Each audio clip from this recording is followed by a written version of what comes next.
This is WCN, the Whole Care Network. You talk, we listen. Content presented on the following podcast is for information purposes only. Views and opinions expressed during this podcast are solely those of the individuals involved and do not necessarily represent views of the Whole Care Network.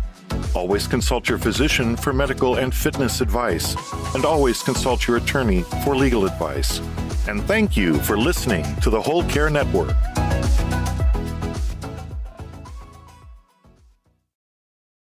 The following episode of Healing Ties 2.0, featuring Loren Gelberg-Goff, was recorded on Friday, December 18th, 2020, the final day of Hanukkah.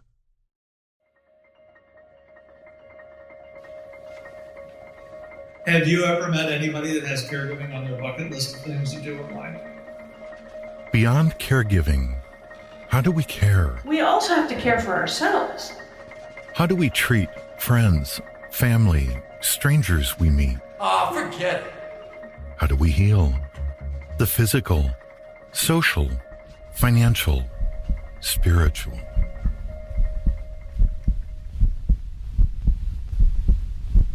Happy Hanukkah.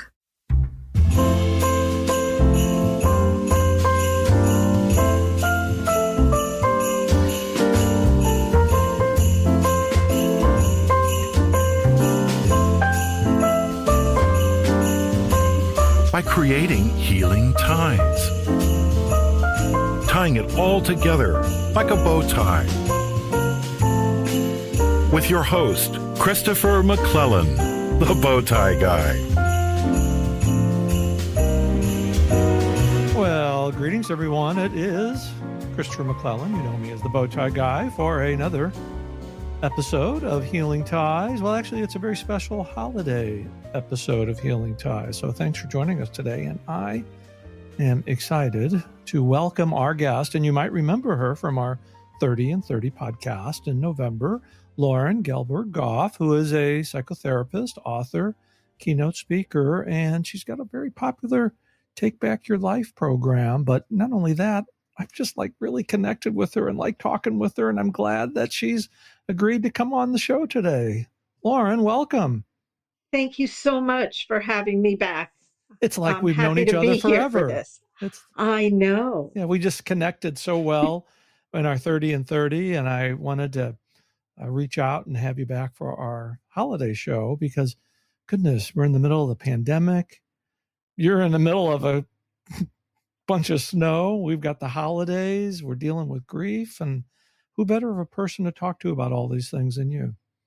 Thank you so much. Yeah, it's a stressful time for most people. It is. And, the holidays are, no matter what faith-based that you're coming from, the holidays are intended to be a joyous time. And we certainly want to talk joyfully about the holidays in our episode today. But it is kind of a struggle for some people, though, that are dealing with grief. It really is. It's an issue on many levels, whether there's the grief and the stress of the pandemic this year, anticipatory grief for people who are sick and we're worried about them, and grief for people who we've lost. And whether it's the first holiday or it's an anniversary, we've got these issues that pop up more now than ever before.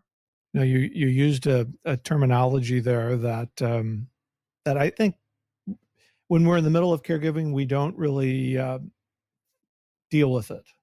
Anticipatory grief. And right. I know that you've had quite the year yourself with losing two very important people in your life. But that anticipatory grief is something that I think is always hidden, but never really discussed. Well, that's true, because grief and death and the pain of everything has been a taboo subject for so many people. We don't want to talk about it. Why people don't want to talk about life insurance. Right. They don't want to talk about caregiving until they're in the middle of it. Right. We don't want to think about what could be, what might be right around the corner. We don't want to talk about it. But there was a 3-year-old yeah. who said to her teacher, "Don't tell me what I don't want to hear." Oh my God. Goodness, don't tell me what I don't want to hear. At 3 years old, well, At 3. I've heard a lot of 30-year-olds say that. But that's true. Yeah, but we don't want to make this all, in a sense, be sad as we talk about this, because there are some very joyful things to celebrate in and around life, and especially those who have gone before us around the holidays. Well, absolutely. And there was a short story or poem. It was I think, a eulogy written called The Dash. Yes.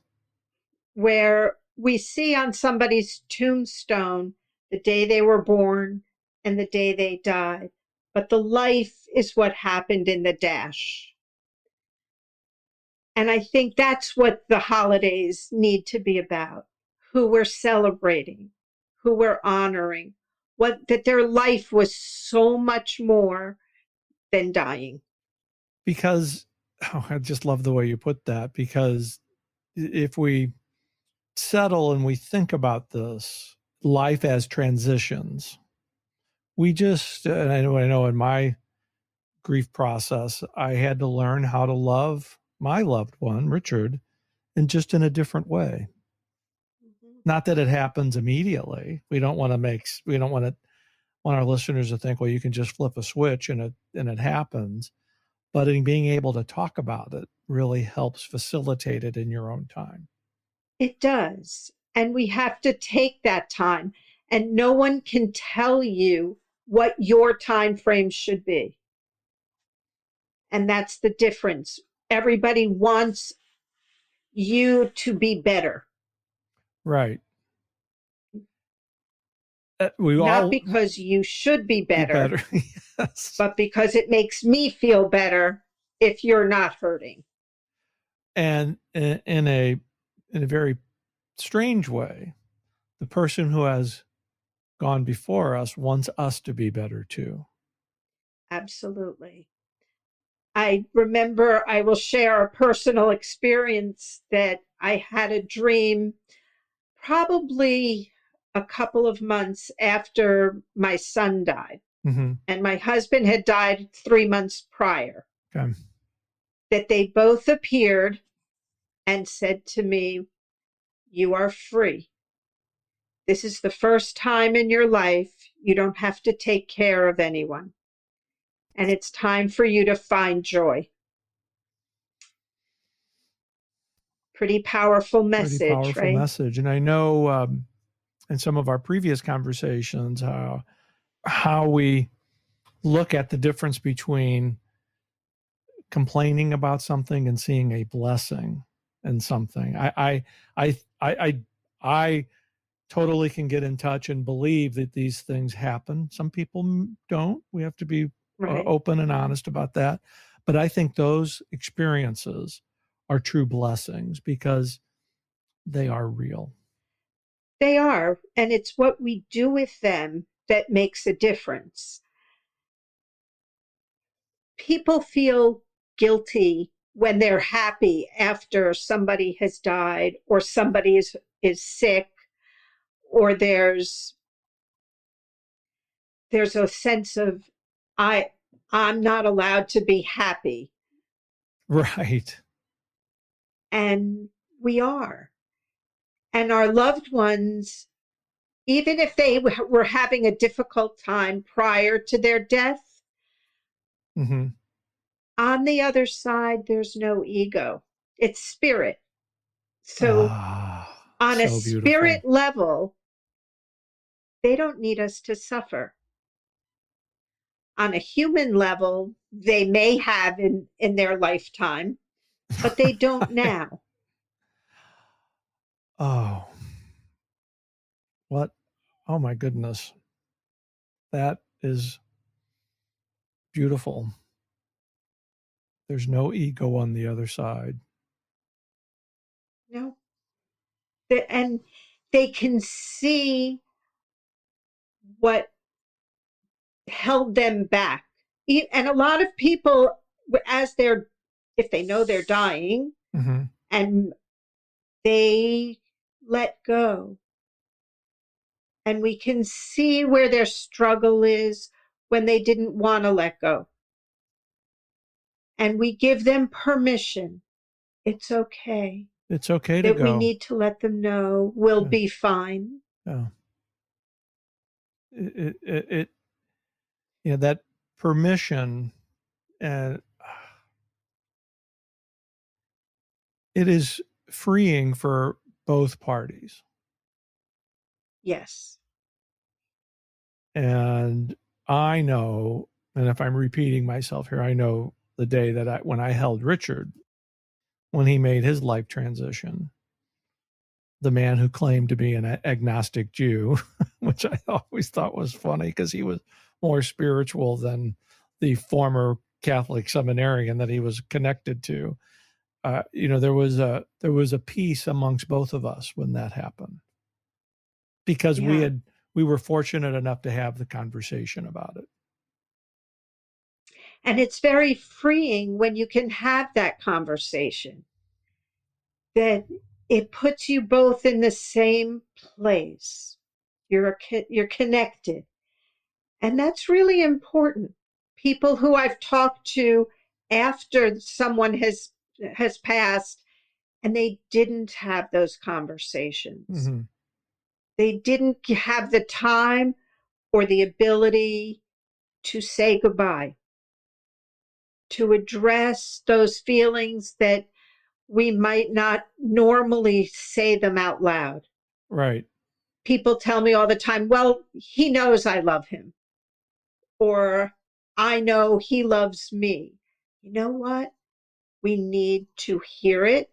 We need to feel it. We need to experience that heart-to-heart connection, even if someone is in a coma. Exactly. And being able to express those words is so healing upon itself that Absolutely. it really makes life after caregiving just a tad bit easier. And I will also add, and I say this quite frequently, I say it out loud when nobody's around. Richard and I had a lot of different sayings that we said to each other, and I'll be driving on the road, and car, say, Mr. T, I really miss you and love you. Mm-hmm. And it's okay.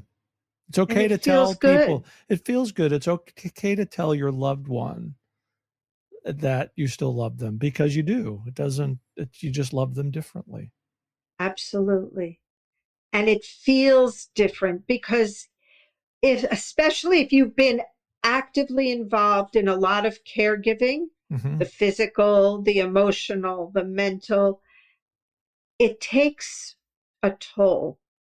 And your relationship with your loved one, be it a parent, a partner, a spouse, a child, it takes on a responsibility that can undermine the quality of the loving relationship.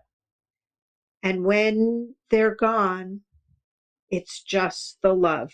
It's just the love. And it goes back to the original component of the relationship. That caregiving relationship goes away, but the love and care that was always there before the caregiving is still there. And in a sense, it's even stronger. It is. And we get to really feel the compassion, Mm-hmm. the grounding, and the centeredness of what your relationship was. And it makes it easier to love somebody in spite of whatever the challenges were. In spite of whatever those challenges were, those little idiosyncrasies. And, right. We can all, we certainly can talk from personal experience. And that's kind of where I come from at best is, I saw, I saw the joy in it after he left. Mm. I saw because after it's gone, after it's over, the good days far outweigh the bad days. It's just when you were in the middle of it, the bad days just were so intense. Exactly. Yeah.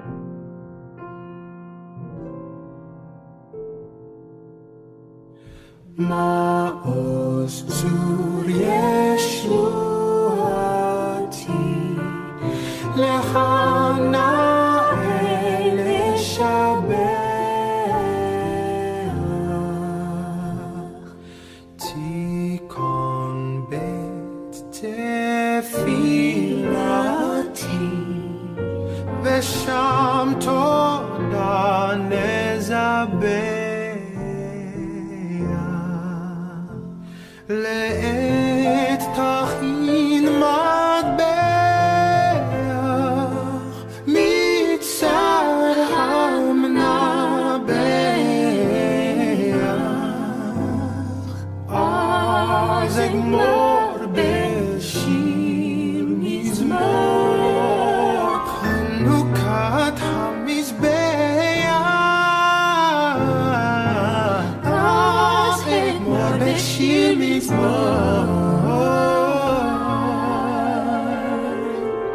חנוכת המזבח.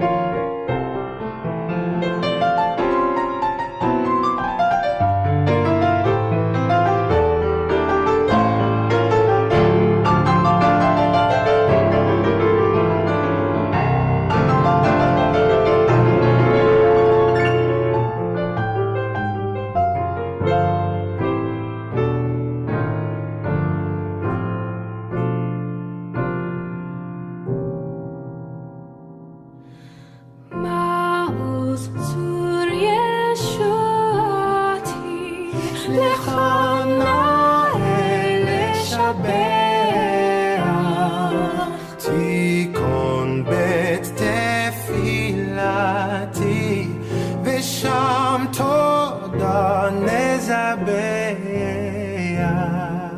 לעת תהין מטבח מצר המנבח אז אמור בשיר מזמור חנוכת המזבח אז אגמור בשיר מזמור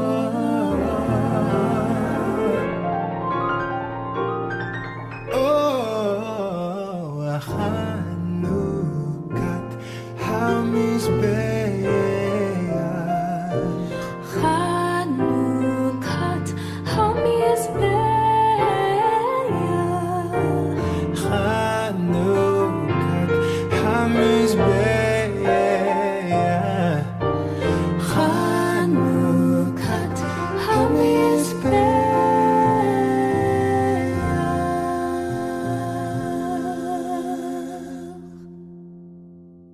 So I got to bring this around because we're having such a wonderful, a deep conversation that I do believe people, I won't go as far as they need to hear, but I hope they would hear. But there are ways that we can celebrate our loved ones even when they're gone. And the holidays are one of those ways to do it. Absolutely. We can toast to them. My husband loved tequila, and my son loved a beer or vodka, and we always put a glass out for them. Whatever the holiday is, whatever the celebration is, there's a glass there. There's a glass there. Yep. Yeah. Richard liked Chopin vodka. He had kind of an expensive taste. So I will, and I'm not much of a vodka drinker, but I will honor him with a taste of Chopin vodka because I know that that's something that he would have enjoyed. So, Lauren, when we have those memories that we can share, like the vodkas or the drinks, we can continue with those memories and continue to have them a part of our life. And I think it's important for people to know that they can say their loved ones' names. Yes. And you may have to be the one to say the name, because people are afraid that if they say it, it's going to make you sad, or they're not sure how you're going to feel if we're talking about your loved one. So take the responsibility, take the initiative to say, you know what? It's okay to bring my mother, my father, my husband, my child into the conversation, because people have a very hard time with grief, with loss, and they don't know what to say. So they often say insensitive or hurtful things. Right. And we want to be able to say, there are no words. A hug, in this day, virtual or real. But there are no words. Just acknowledging with a simple phone call. Thinking of you at this time. Just wanted to check in and see how you're doing. Right. And sending you love. Sending you positive energy, sending you just happy to be connected with you. And that's an important step in going through the holidays, where people are, how many times do they come up and say, "Oh, how are you?" And what if you're really having a good day? Right. You're allowed to have a good day. You're allowed to laugh, smile, celebrate. Just because you're in grief or in the grief process doesn't mean you don't have wonderful, loving, happy moments. And it's okay to say to yourself, I'm really glad caregiving is over. Yes. It doesn't mean you didn't appreciate and love and validate the journey you were on as a caregiver, but it's okay that that chapter is over. Yep.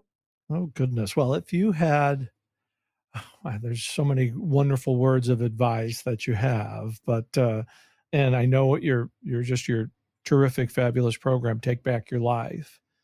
If you had one, I'm trying to use a different word other than advice, but if you had one suggestion for one of our listeners about how to take back your life during the holidays, I know I'm kind of putting you on the spot.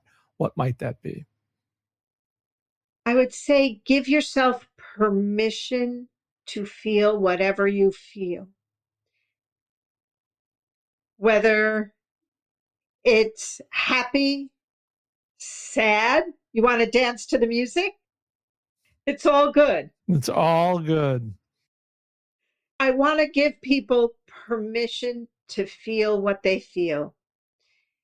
Whether it's happy, sad, needing to be alone, it's allowing those boundaries and not, let me rephrase it, letting go of whatever someone else's judgments or needs might be. It's okay to own your own feelings during the holidays or during any day of the week. And no one can tell you what your journey should be or what it should look like.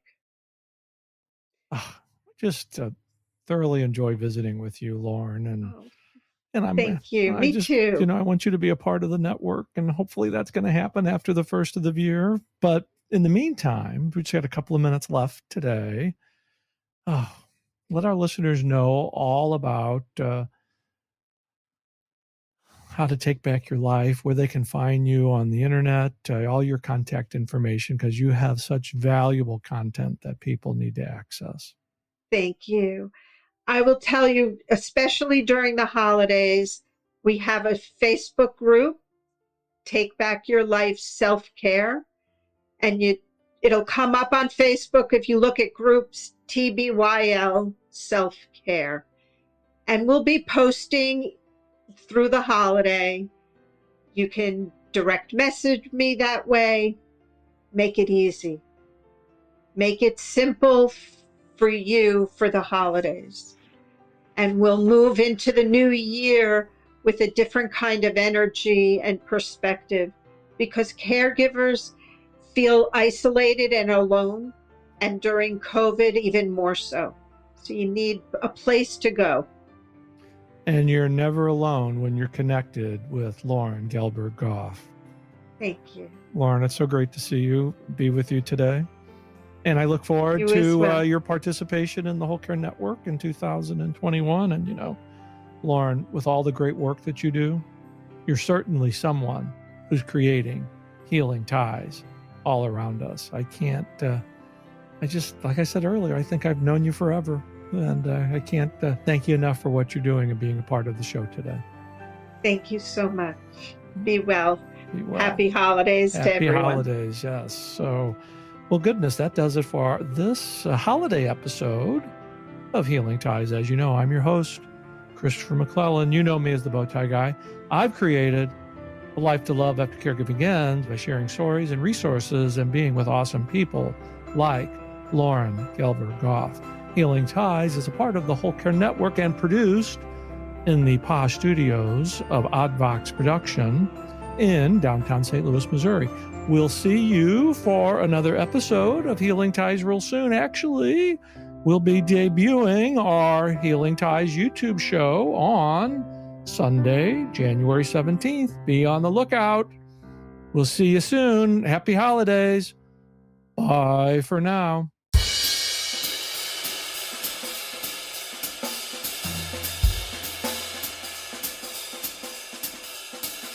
Oh, jingle bells, jingle all the way. Oh, what fun it is to ride in a one-horse open sleigh. Jingle bells, jingle all the way. Oh, what fun it is to ride in a one-horse open sleigh. Dashing through the snow in a one-horse open sleigh. Over the fields we go, laughing all the way. Bells on bobtails ring, making spirits bright. What fun it is to laugh and sing a sleighing song tonight. Oh, jingle bells, jingle all the way. Oh, what fun it is to ride in a one-horse open sleigh. Jingle bells, jingle all the way. Oh, what fun it is to ride in a one-horse open sleigh.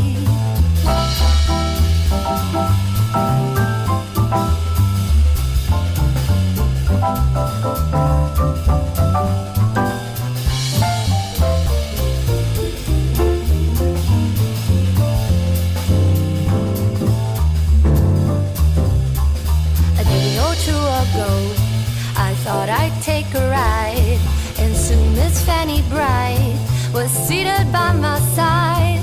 The horse was lean and lank, misfortune seemed his lot. We got into a drifted bag, and then we got upside. Oh, jingle bells, jingle all the way. Oh, what fun it is to ride in a one-horse open sleigh. Jingle bells, jingle all the way. Oh, what fun it is to ride in a one-horse open sleigh. Oh, what fun it is to ride in a one-horse open sleigh.